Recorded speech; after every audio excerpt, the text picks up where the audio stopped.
Hello, I am Dr. Jung Young-eun for case discussion. This is the first recording in 2021. Happy New Year, viewers. Already 15 days has passed this year.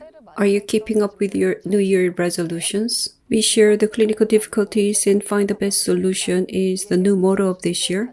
Keeping this in mind, let's tackle the difficulties of this year. So it's always glad to see these two doctors, Dr. Yang Seung-min and Dr. Son Young-hui. And we have a new master, Dr. Kim Ki-sung. Nice to see you. So this is your first time to this case discussion. And what is your impression, Dr. Kim? This is not totally new to me. I worked at a conference with Dr. Chung, and I also worked with these two doctors at courses, and I wonder how I can contribute to this discussion, but I will do my best.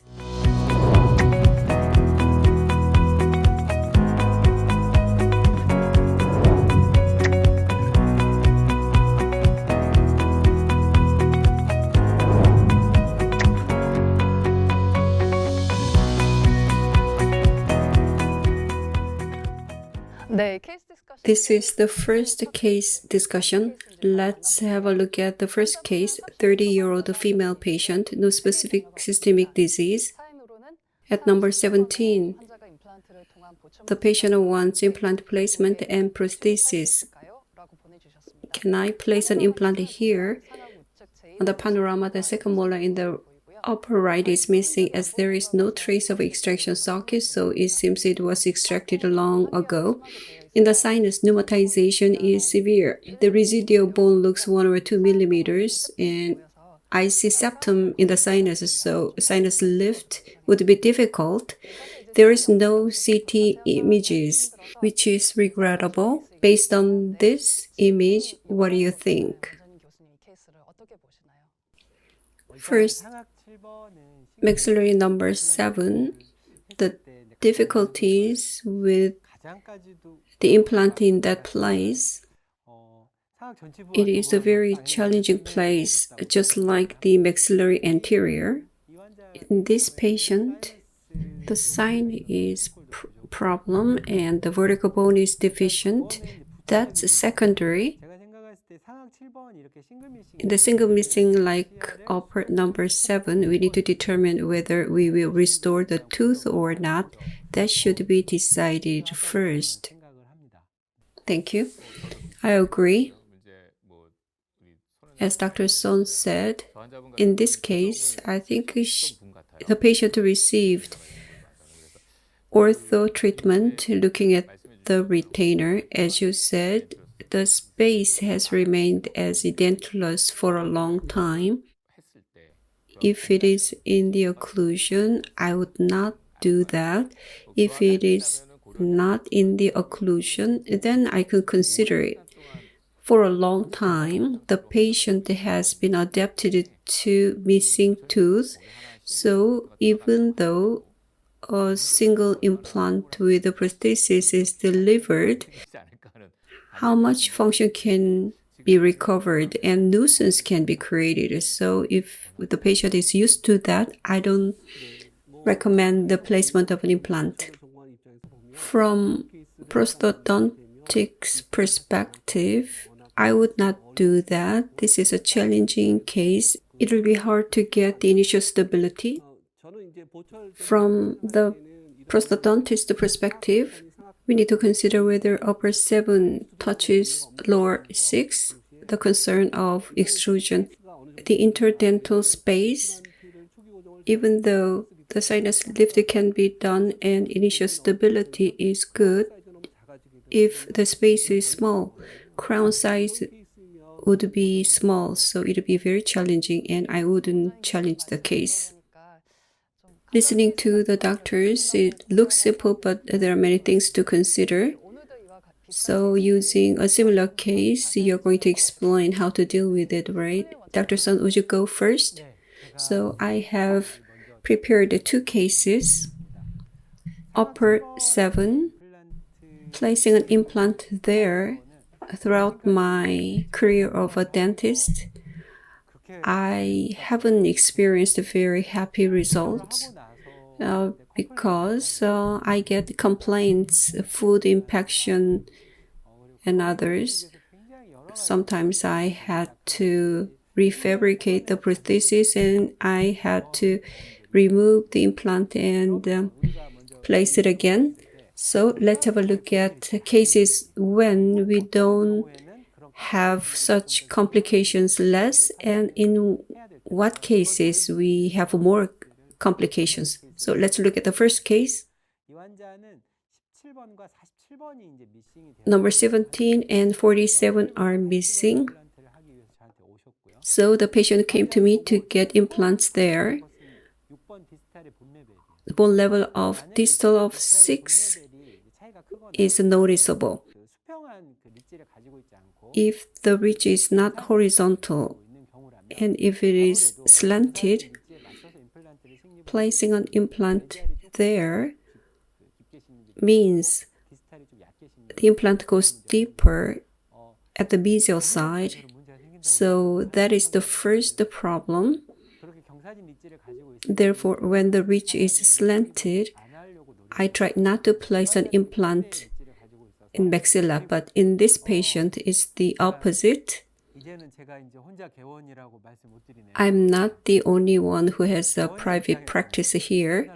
So if patient wants an implant, I deliver.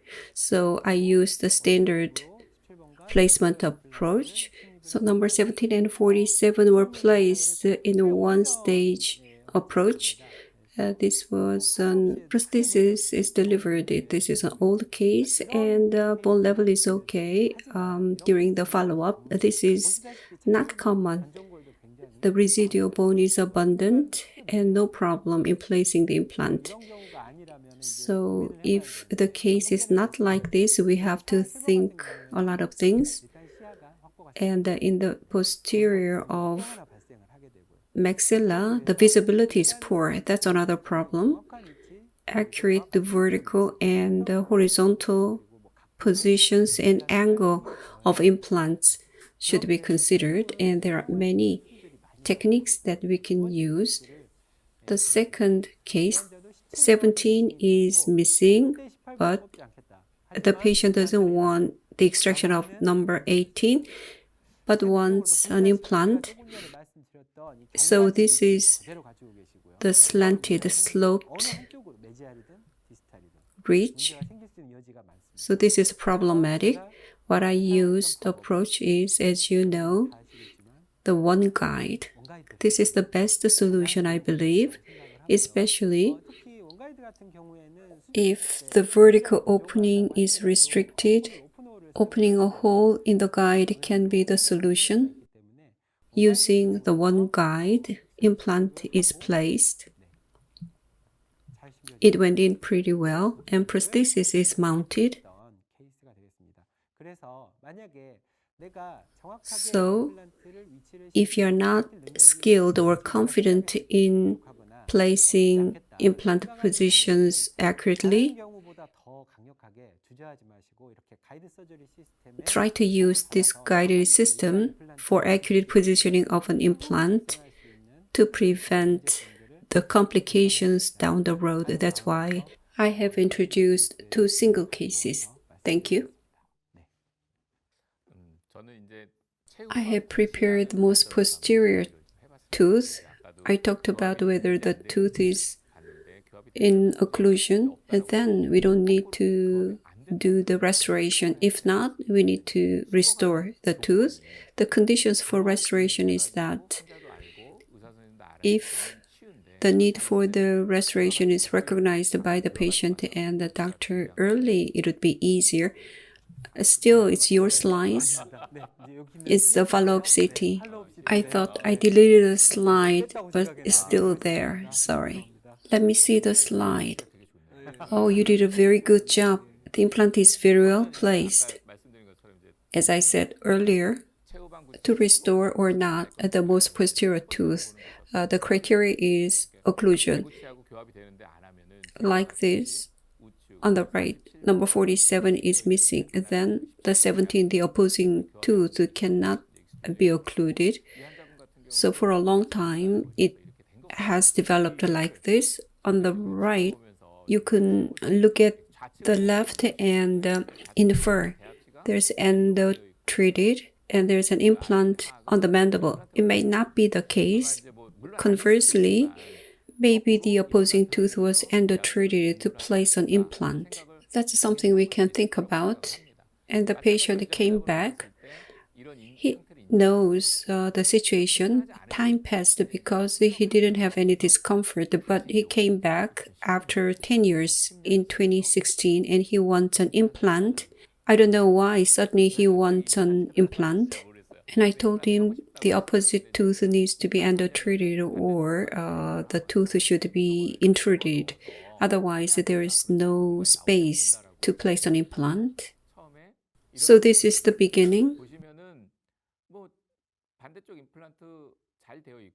The opposite implant is okay. And at 47, the antagonist is coming down almost in touch with gingiva. And I told him at the beginning, do you really have to do it? The patient didn't feel comfortable because the both sides are different. So I explained that the opposite side should be endo-treated, which was declined by the patient. And the second option is to intrude, and that was accepted, and it was intruded little by little, and it was finished. As you can see, compared to the opposite side, the crown height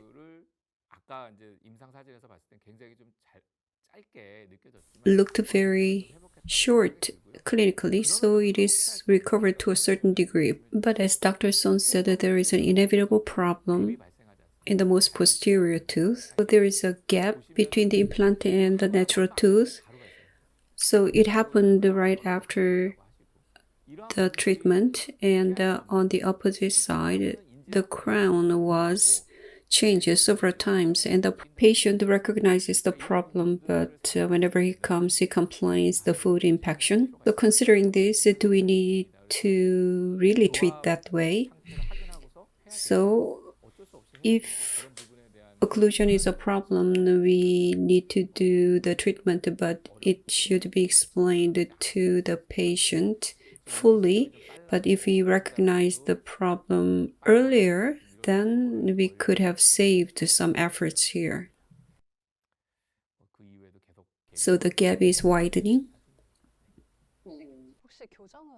How long did it take to do the intrusion? The ortho treatment?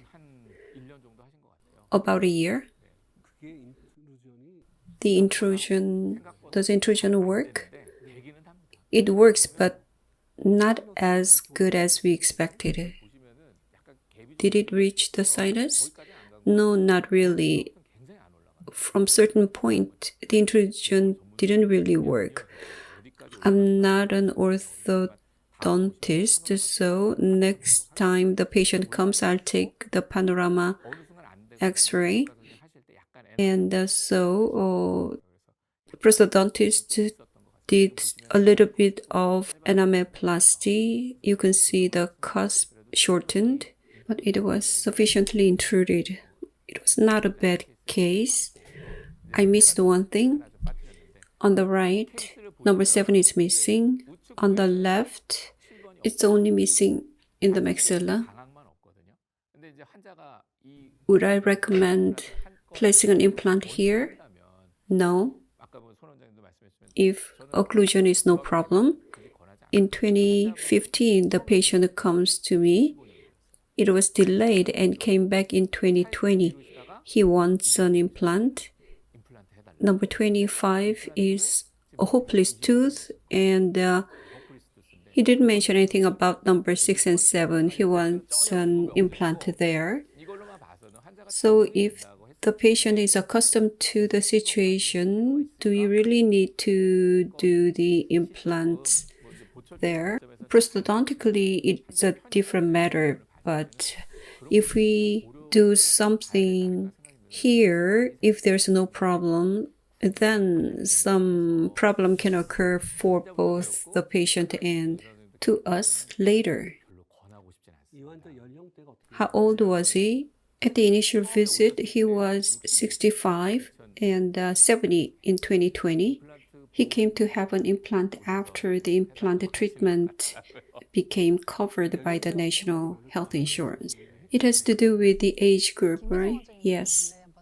Dr. Kim Ki-sung, please go ahead with your case. So the case under discussion is very hard, so I want to be safe and don't want to suffer from complications, so I wouldn't do it. But in this case, the patient really wanted it, therefore I challenged it. Number 27 was extracted. The problem is number 28 is buried and the bone quality is poor.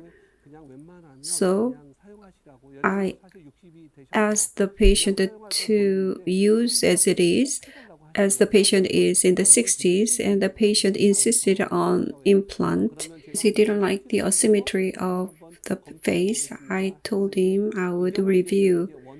After taking a CT, I use one guide system, so I prepared a guided surgery and I could find the space. I avoided number 6 and 8 and thick implant needs to be placed.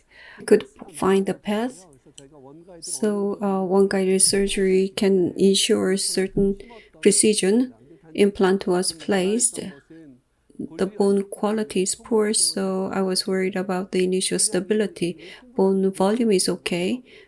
So considering those, I made the plan, and guided surgery is used to place an implant. So there's enough opening, therefore I didn't use the open hole in the guide.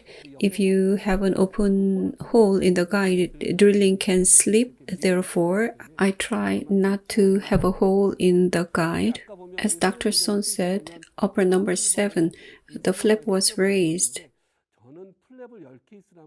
I usually try to avoid it. Upper number 7, the gingiva is thick. So after placing an implant, the suture is difficult. So I go for flapless. So a punch hole is used to place an implant on the day of implant placement. Gaining initial stability is very important, so I under-drilled and pushed down the implant. So here, this is under-drilled. The final implant placed is 4.5 by 11.5. I usually don't like long implants, but for fear of initial stability, I used a long implant. Initial drill and 3.5 drill is used. 4.0 and 4.5 were skipped. If I don't use a guided surgery, I do under drilling and place an implant, but depending on the bone quality, sometimes it's hard to get the initial stability. But if you use a guide, it's very stable. 3.5 under drilling and implant can be placed quite smoothly and the initial stability can be obtained. So in this case, the initial stability was pretty good. Upper number 7 has poor visibility. It's a place where initial stability is hard to gain, but here it was successful. Could successfully avoid the impacted number 8. You can see a long implant placed reaching the sinus wall. Abutment was delivered about 3 months later. I like a CAD-CAM abutment like this. Ceramic prosthesis is what the patient wanted. Zirconia is the gold standard, but I don't have the milling machine for that. So I used Emax press, which is widely used, and it is transparent. So it looks grayish here, but it is not an aesthetic zone. But the outcome was pretty good. This is completed. This is panorama X-ray. After 2 years, the bone quality surrounding the area is getting better. So in a case like this, number 7 treatment can be done. In December last year, I did the single implant placement. The surgery is done, but the prosthesis is yet to be delivered. I said that the previous case was hard, but if the bone quality and bone volume is proper, more frequently we have to raise sinus to place an implant, and there's an advantage of using one guided system. And when there is a need to raise sinus, one cast can be used. With under drilling, initial stability can be obtained. So at number 7, maxilla or mandible can be challenged. This is a maxillary number 7 case. As I have a private practice, I need to do whatever that I can.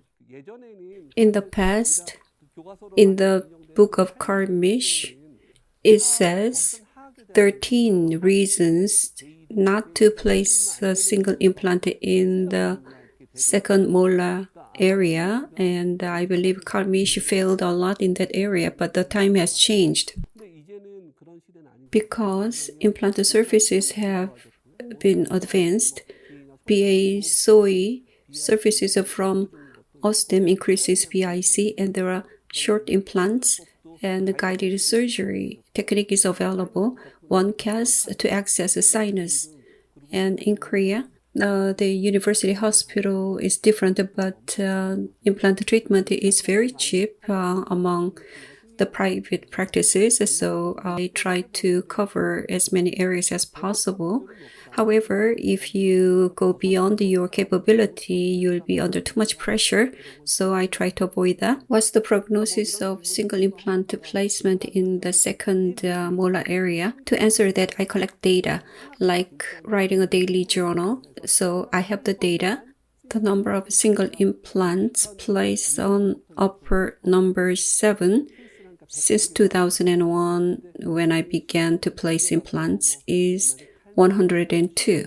Two of them failed. Karmish in the past said that the failure rate is very high, but it's case by case, and it has to do with the implant surfaces. You can challenge there, but not recklessly. Then what is the criteria? Bone quality or bone height? If there is enough bone volume, I'm confident I can get the initial stability. 5 millimeters of vertical space at the second molar area by cortical fixation is not necessarily good. By elevating the sinus without bone grafting, you can get the stability from the cortical. Thank you. Implant technology has been developed over time. In line with that, various options can be considered in treating the patient. Would you give us the final comments, please? Would you do first? I challenge as a private practitioner. When it is too close to the nerve, even though there is a distance to the nerve, if the space to the antagonist is too short, implant can be placed, but the prosthesis would be difficult, so we need to avoid unnecessary risk. We need to consider bone and space for prosthesis, and we also can challenge if we use short implant, and if there is space, we can challenge, but we need to be careful about the nerve. We have a new guided kit called 1485 kit, which can be used near the nerve. They can help broaden our scope of work. I have a private practice too, but I don't do upper number 7 unless the patient asks for it. Mandibular number 7 may elongate, therefore I strongly recommend the patient to do it. If it is upper number 7, unless the patient begs for it, I don't do it. Place of the residual bone, right.